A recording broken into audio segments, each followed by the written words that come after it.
Hello po mga kababayan, kamusta po kayong lahat? And once again, welcome back to another episode of Simply Talkies Vlog. So ang pag-uusapan natin mga kababayan ay ito pong ating nakitang video sa X account po ni PCG Commodore J. Tariela, spokesperson for National Task Force for West Philippine Sea. No? Exclusive po ito ng GMA News. No, si Joseph Morong po, ipinost niya po ata ito sa kanyang Twitter or Instagram or anuman, TikTok. Pero isinare po kasi ni Commodore J. Tariela sa kanyang Twitter account. Kung tayo po ay makaka-copyright dito, pagpasensyahan nyo na po. Kinuha ko lang naman po, dinownload ko lang po yung sinare ni Commodore J. Tariela. Hopefully, sa kabaitan ng puso ng GMA News at ni Sir Joseph Morong, hindi tayo i-copyright. Pero kung patatanggal po ito, sana yung video lang. Kasi meron din silang article sa kanilang GMA News online website. So bago tayo magpatuloy mga kababayan, tayo po ay magbibigay pugay at pasalamat sa lahat ng ating channel members, followers, subscribers, nagli-link at nagsishare ng ating videos o nagla-like and nagsishare ng ating mga videos. Ganun din po sa mga nagre-replay ng ating mga videos. Pasalamat din po sa lahat ng ating mga kasamahan na siyang tumutulong sa atin sa ating chat box during our video premiere. Hindi ko na kayo maisa-isa sa dami ninyo. And again, salamat sa inyong pagtulong at pagsuporta sa ating mumunting channel. And may God bless you all. So, eto po mga kababayan, nung habang pinanonood ko itong video ni Sir Joseph Morong, ako po ay naluluha mga kababayan. Maaantig ang puso nyo dito dahil sa tinuran ng ating mga kababayan na ating mga kasundaluhan, mga sailors po ito, at probably may civilian dito, na nananaghoy po sila mga kababayan. Ewan ko lang kung hindi rin tumulo ang luha nyo dito. Makikita nyo yung kondisyon nila. No? Ito po yung video na kung saan yung sa loob ng Unay sa May 4 habang sila ay niraratrat ng tubig with a water cannon ng dalawang Chinese Coast Guard. Walang awa po talaga mga kababayan. Talagang gusto po nilang patayin ang ating mga kababayang Pilipino. Hindi man bala ang ginagamit nila pero tubig, nakakamatay din po yan dahil sa lakas ng water pressure. At dito nga makikita nyo yung totoong binalita ni Secretary Anyo ng National Security Council na may mga sugatan na andito po na-videohan. Exclusive po ito ng GMA News, nakuha nilang video inside the Unay sa May 4 Rory mission going to Ayungin, na kung saan talagang makikita nyo para po silang nasa loob ng hurricane. Ang tindi po mga kababayan. Ewan ko lang kung hindi pa maantig ang puso nyo dito. No? Yung mga pro-China dyan, mga ano kayo, tulad kayo ng mga Chinese na sinusuportahan yung mga walang puso, mga komunista. No? Ulitin ko, disclaimer, hindi po sa akin itong video na to. Kung sana hindi tayo i-copyright ng GMA News at ni Sir Joseph Morong. At kung makaka-copyright man, pasensya naman po, iti-take down na lang natin. No? Pero pakiusap ko po, sana po Sir Joseph Morong, no, wag nyo po akong i-copyright at ang pamunuan ng GMA News. No? Gusto lang natin i-share, ipakalat na ang ginawang kawalang hiyaan, no, ng mga Chinese Coast Guard. At nilagay ko na rin po dyan sa panimula ng ating video yung nakuha nating picture na nagsasabing, I am a Filipino and the West Philippine Sea is ours. No? Sana ipangalandakan nyo rin yan. Meron pong West Philippine Sea, meron tayong arbitral ruling. Yun lang po ang gusto kong sabihin sa inyo. At dito, no, after nito, mapanood natin, isasama na rin natin yung article ng GMA News about this. At meron tayong patututsadahan. Okay, eto po mga kababayan, once again, courtesy of GMA News Integrated o GMA Integrated News and Sir Joseph Morong. Sana hindi nyo po ako i-copyright. God bless po sa inyo.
Incoming! Incoming!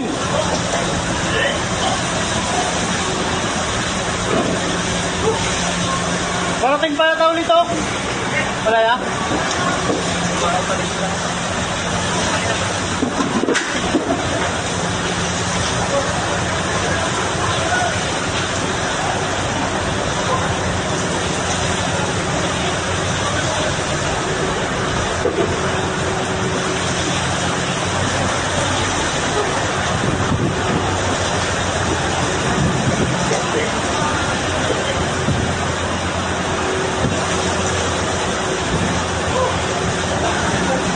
Ayon sa mapagkakatiwalaang source ng GMA Integrated News, ito ng pinakamarahas na aksyon ng China laban sa Pilipinas at angka nito na harangin ang mga resupply mission sa Ayungin Shoal.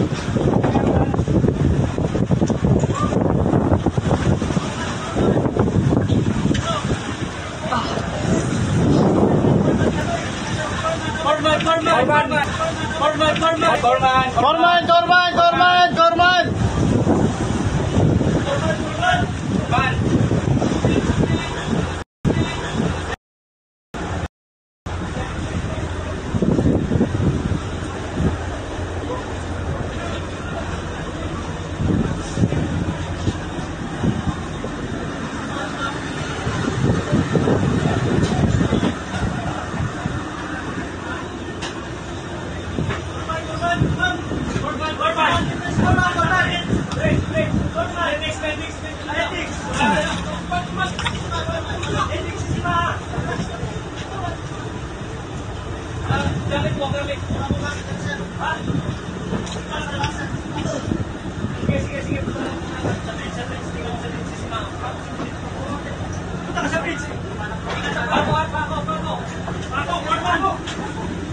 Tawagan nyo!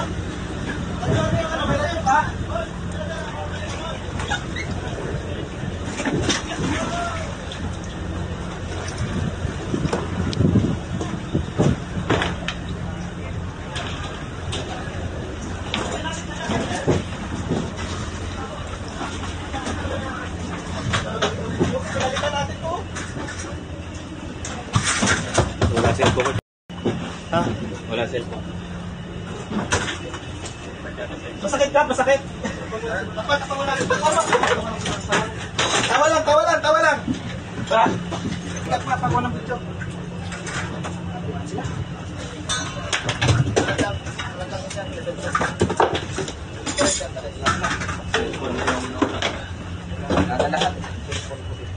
Wala rin cellphone ko.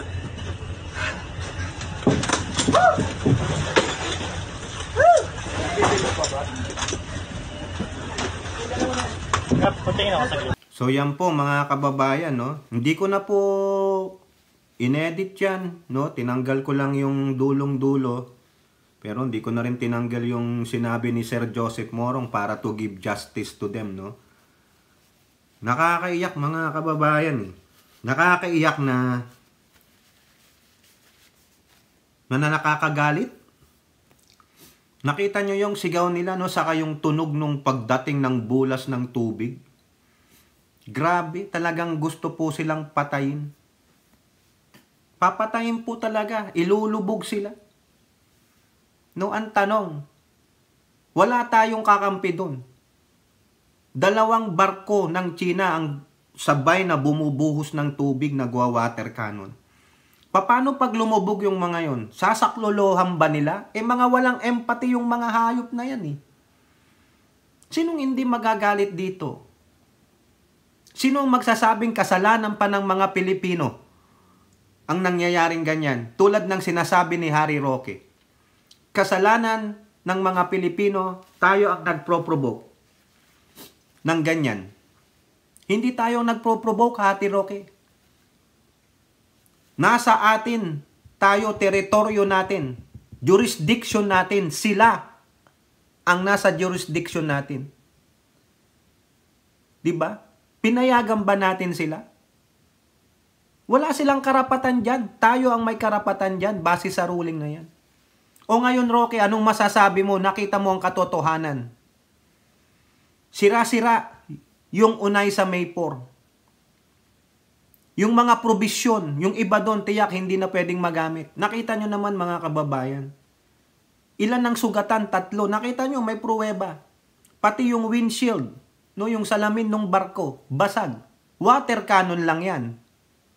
Gaano kalakas yan? Di po ba? 2 pa, nagsasabay. Ano ang sabi nila? Tama na, Lord. Tama na. Wala eh. Kung baga sa gera, isinalang ka sa gera, ang dala mong ay pistola lang. Tapos isa lang ang bala. Ganon. Sinong hindi magagalit dito?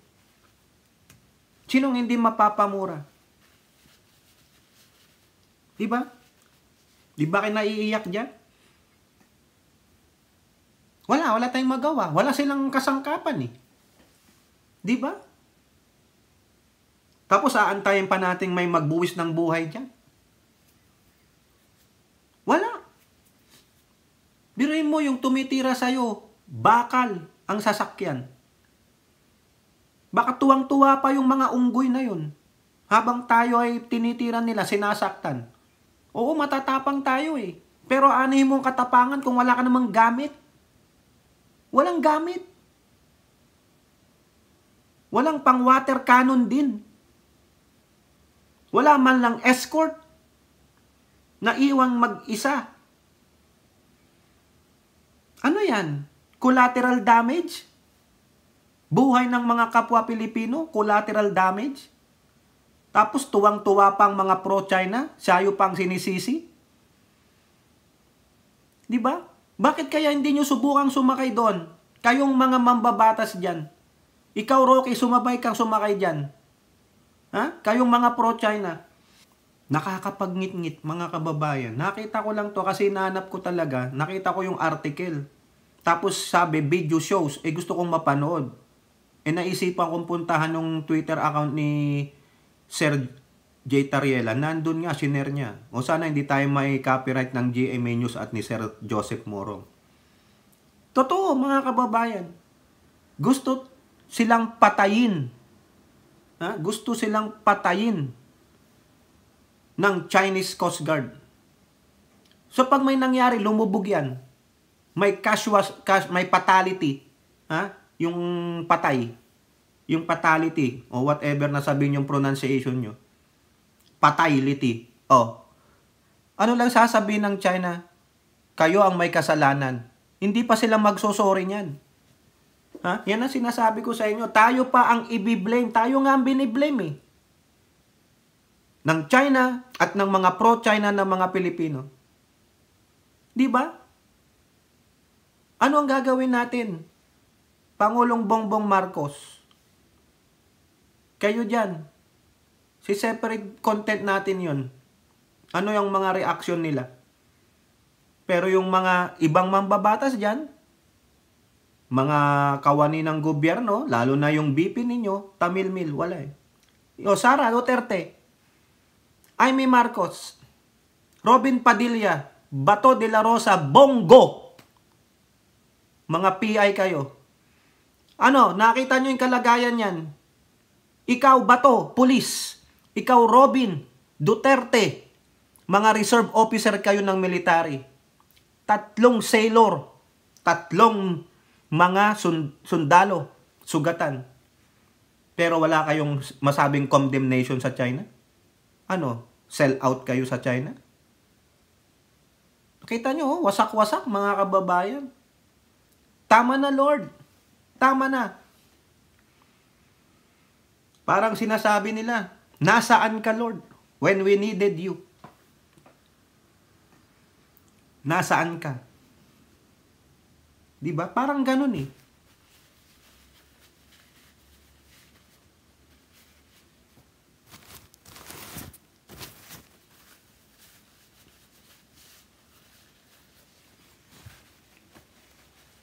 Nakakaiyak mga kababayan. Nakakaiyak. Naawa ko eh.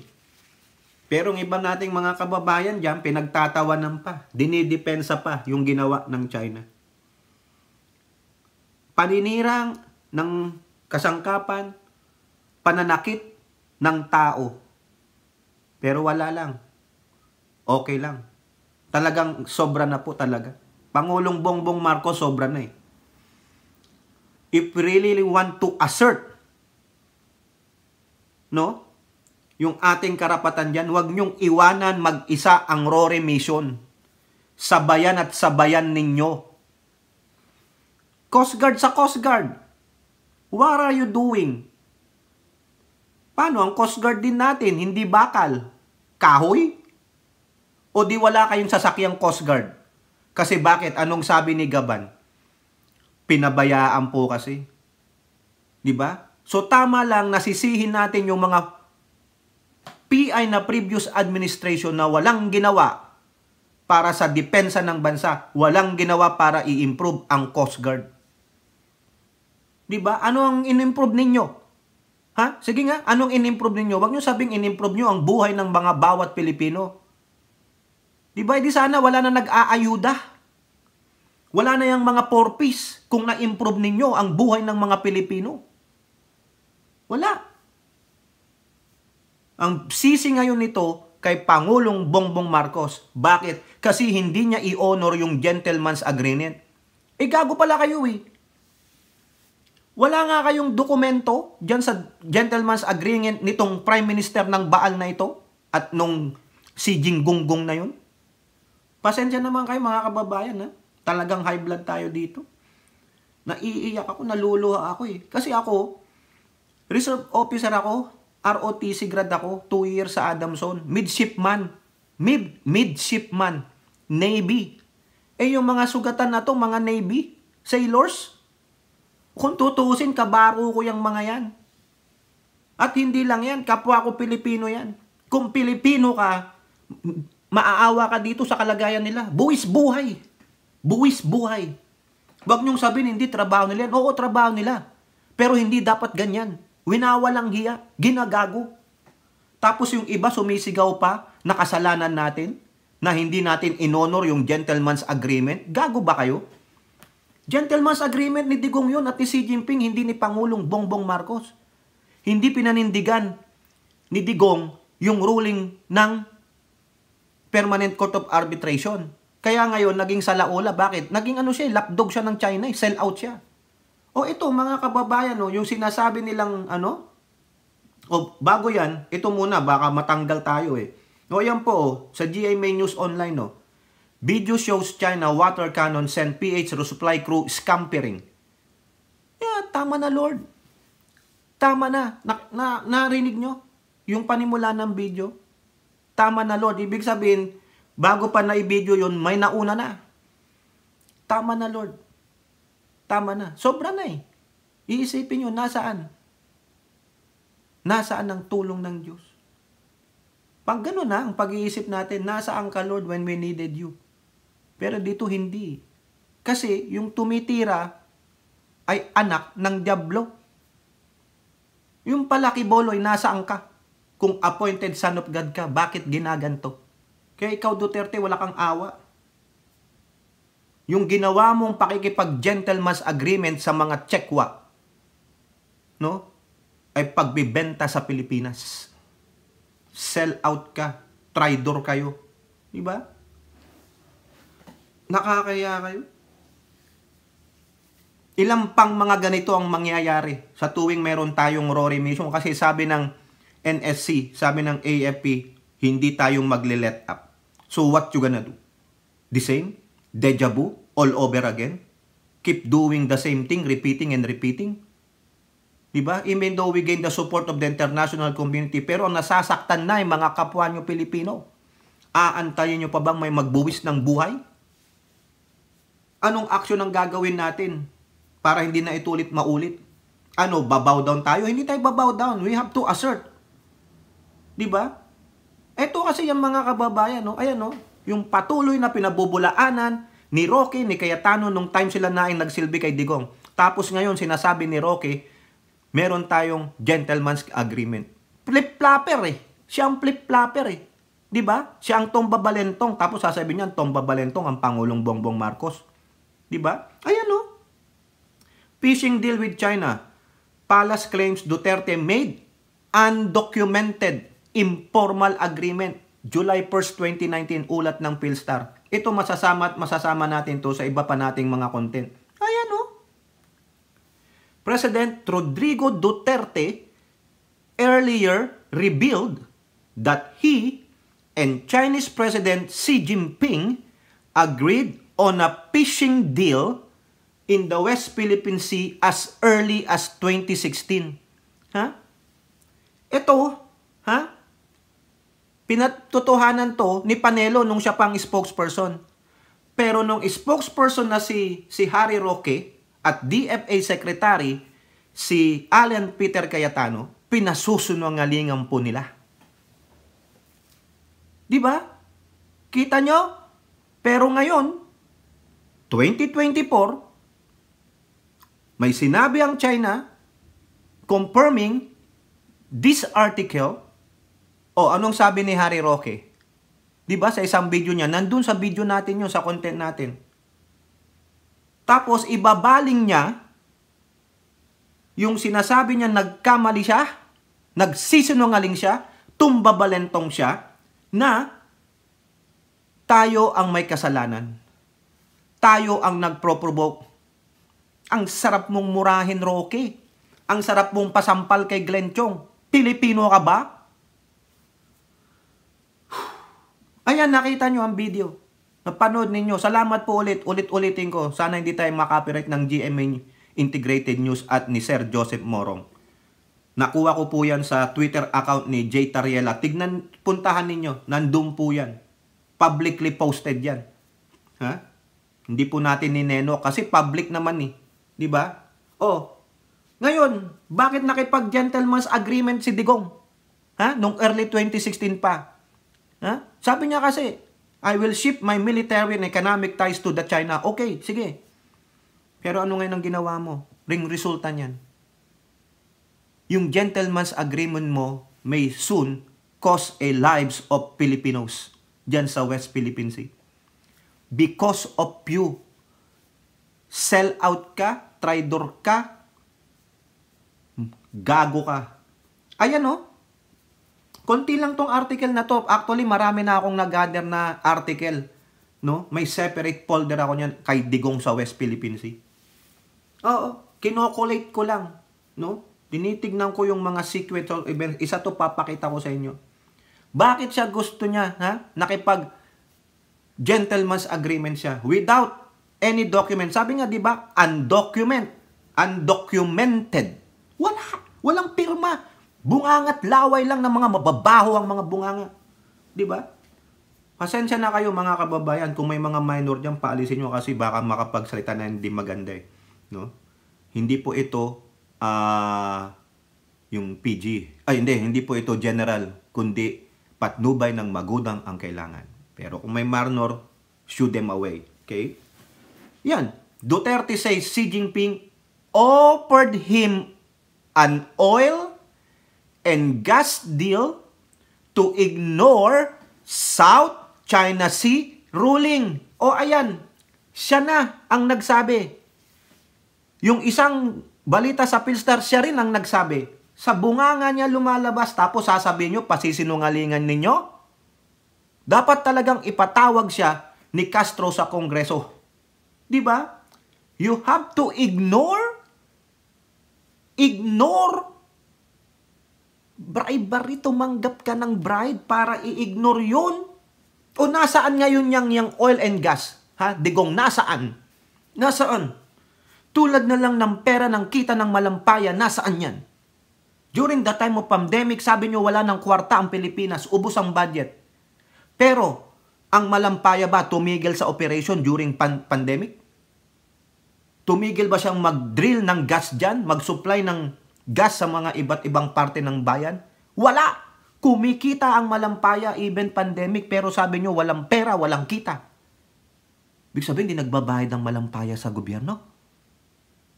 Bakit ko alam yan? Kasi may nagsasabi po sa akin na taga Palawan. O ngayon, tanungin natin si Digong. This is an article of September 12, 2019. Nasaan yung oil and gas na inoffer sa'yo ni Xi Jinping? Inignore mo ang 2016 arbitral ruling. Nasaan? Nasaan? Hanapan natin siya. Ha? Kaya dapat talaga ilabas ang salin mo. Dapat ka talagang ma-lifestyle check, Digong. Huwag kayong maniwala na ganun ang bahay nila sa Davao. It's just a facade para linlangin tayo ng siopa. Oh. You are worse than the Dilawan. Sell out ka dahil ibinenta mo ang West Philippine Sea sa mga Chekwa. Di ba yan, oh? Sabi, oh. I-ignore mo. Bibigyan kita ng gas and oil. Bakit? Kanila ba yung West Philippine Sea? Saan nila kinukuha yung oil and gas nila? Okay lang kung dun sa kanila. Di ba? Pero, nagpasuhol ka pa rin. Ha? Philippine President Rodrigo said he had been offered a controlling state. Oh my God, mga kababayan. Imbestigahan nyo ito, Kongreso. Oh. In a joint energy deal by Chinese President Xi Jinping in exchange for ignoring an international arbitration in Manila's favor on the South China Sea. So therefore, alam din ng China yung ruling. Alam nila, wala silang karapatan dyan. Pero sila, dahil niniisip nila malakas silang bansa in terms of military, in terms of economy, wala. Tingnan nyo. Ha? Talagang yung, kung meron kang, yung powerful ka, you can be above the law. Yan. Classic example, China. You are above the law. Yung mga malalaking bansa, mga powerful, you are above the law. You can circumvent, you can bend the law. Diba? Ayan. Speaking to reporters in the Philippines on Tuesday, Duterte said that Xi have promised him a majority stake in a joint oil and gas exploration venture that could fall within Manila's exclusive economic zone.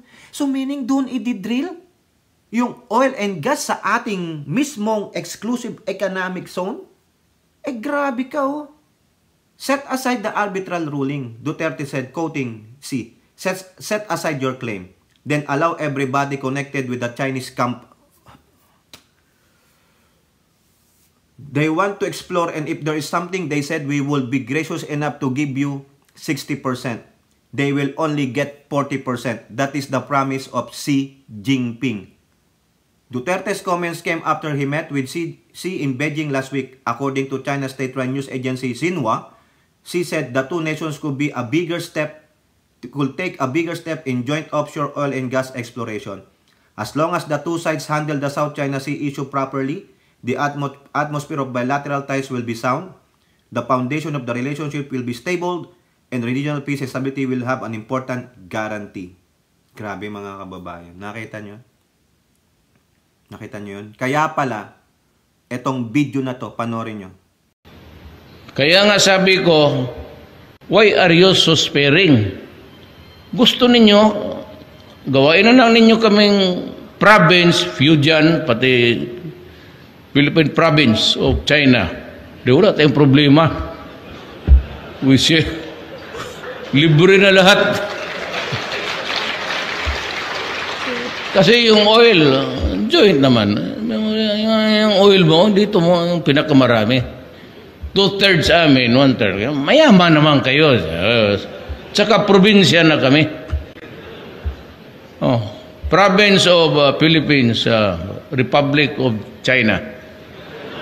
The nearest is Fujian. Hayaan mo lang yung Taipei. Huwag na natin galawin. Baka maliit-liit na ano. Hayaan mo yan siya. Just let it float there. Makuha mo ang Pilipina. Kasi maraming pera eh. Kung babae pa itong China, niligawan ko na yun. Sang patotohanan, nahuhuli si Digong sa sariling bunganga. Tandaan nyo yan. Pakalat nyo to. Tignan nyo yung article, ishare ninyo sa mga inyong mga social media account kung gaano katraidor si Digong. Kung gaano tayo ibinenta sa China. Hindi kanilang lupa, pero magdidrill. Tapos hayaan yung mga Chinese companies,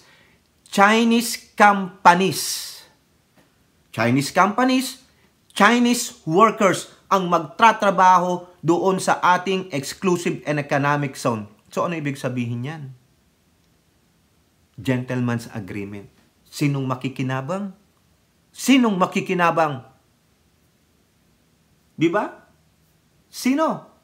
O ngayon, ang tanong, nasaan si Digong? Nasaan si Kibuloy? Tanungin natin sila. Kasi tinatanong ninyo, nasaan ang Pangulo?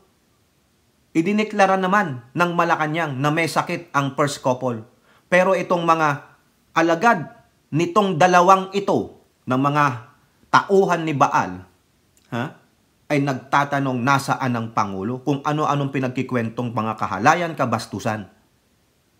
Ayon, sabi ng PCO, Presidential Communications Office, babalik na bukas ang Pangulong magtatrabaho na magaling na. Si Digong. Nasaan si Digong?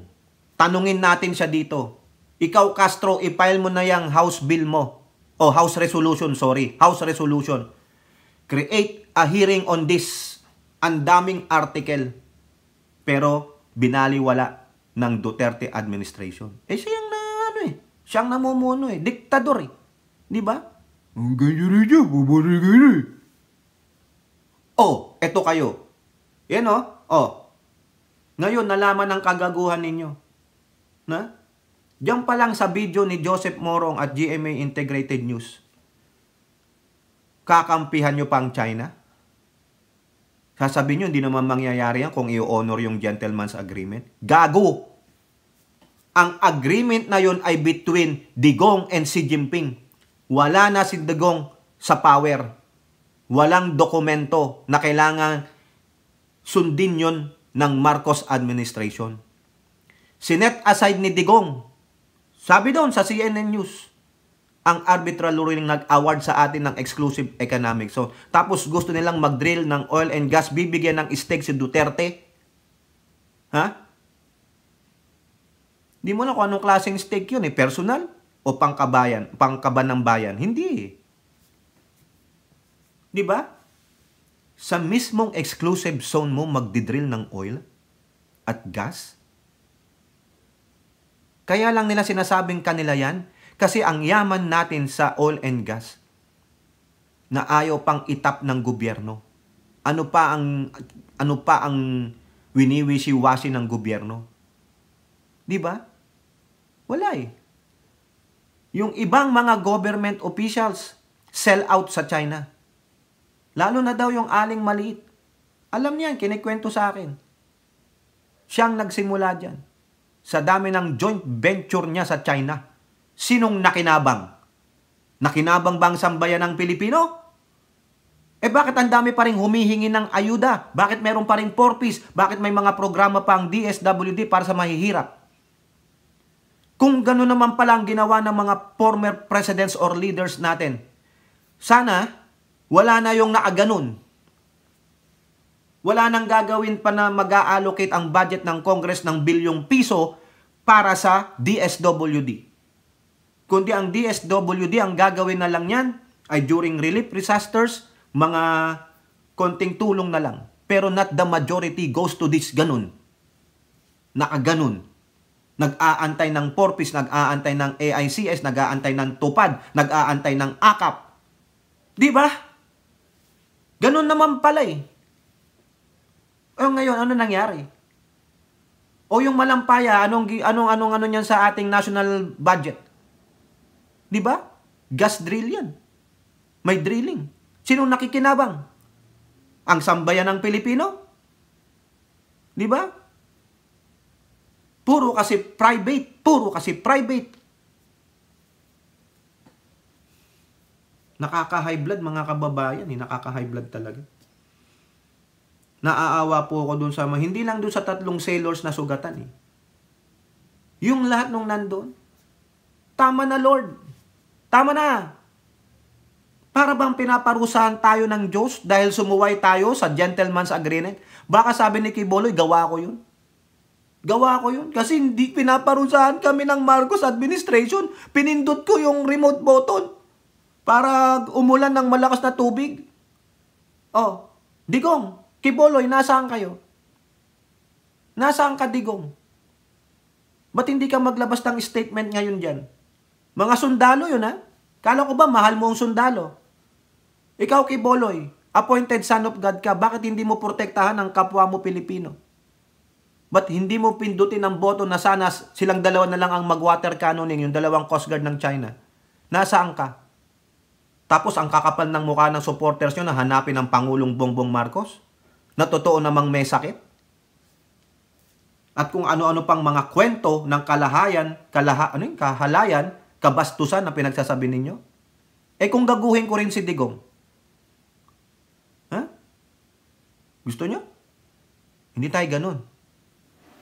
Even though na matanda yung dalawang bugok na yan, na anak ni Baal, mirespetuhin pa rin natin. Pero yung mga supporters nila, mga walang respeto. Diba? O yan mga kababayan, anong masasabi nyo dyan? O tatanong lang ako. Hanggang kailan? Hanggang kailan? Pangulong Bongbong Marcos. Hanggang kailan? May katapusan ba? Magwawagi ba tayo? Yun yung mga katanungan eh. Kayo, anong katanungan nyo? Anong magagawa ng gobyerno natin para hindi na maulit ang bagay na ito? Hindi natin pwedeng talikdan ang Ayungin Shoal. Hindi natin pwedeng baliwalain ang BRP Sierra Madre. Hindi natin pwedeng baliwalain ang West Philippine Sea kasi meron tayong dokumento na pinanghahawakan na tayo ay may jurisdiction dyan sa West Philippine Sea. West Philippine Sea existed. Kaya may mga Pilipino tayong kapatid na yung mga gago eh. Mga sell-out sa China. Kung pwede nga lang, i-boycott nyo na yung mga Chinese dyan. Pati mga Chinese businessman, pinagtatawanan lang tayo dahil gamit na gamit tayo ng mga tsekwa. Habang sila, ayun, kumakain ng masasarap, kumikita dahil sa atin, tayo ang alipin pa din ng mga banyaga. Walang katapusan, mga kababayan. Nakakasawa. When is you gonna say, enough is enough, Mr. President? Dapat ka nang may gawing solusyon. Diba? Ano? Anong maiisip niyong solusyon para hindi na mangyari yan? Mamaya, baka may magbuwis na ng buhay dyan. Hindi nga bala, kundi tinubig. Namatay dahil sa tubig. Ano yun? Nabulunan dahil sa tubig? Oh. Kayo po, ano pong inyong masasabi? Comment down below. And don't forget to like and share. Hope to see you on our next videos. Bye-bye. God bless.